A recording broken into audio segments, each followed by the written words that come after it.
Hey everyone, myself Bhavya Goyal, a student at IIT Gandhinagar. I welcome you at CodeChef and let's have a look at this question. So yeah, today's question is remaining money. In this question, chef had N rupees with him initially. He decided to buy A ice creams for his friends, each cost in B rupees. He was able to pay the whole amount by himself. Now we need to find how many rupees chef still has left with him in the end. So we are given three integers n, a, and b, and we need to output in a single new line the amount of rupees chef has still left.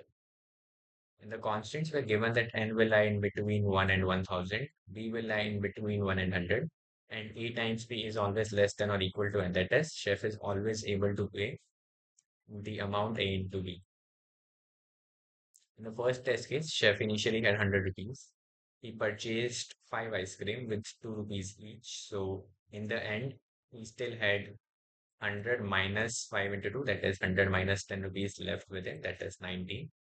In the second, chef had 10 rupees and he spent the whole of 10 rupees, so he's left with 0 rupees. Now for the solution, all we need to do is take in the input of n, a, and b and print n minus a into b. So now let us see the solution in C++ or Python first. So we begin by taking an input of n, a, and b using this function. What are we doing here? We're taking the input of whole line as a string and then we're splitting it with respect to spaces. Now we we get a list of strings once we have splitted it, and we convert that list of string into a list of integer using this map function and map them inside n, a, and b. And then we print this n minus a times b, and that is pretty much our answer. Now let us see the solution in C++. So we begin by taking in the input of n, a, and b using Cin.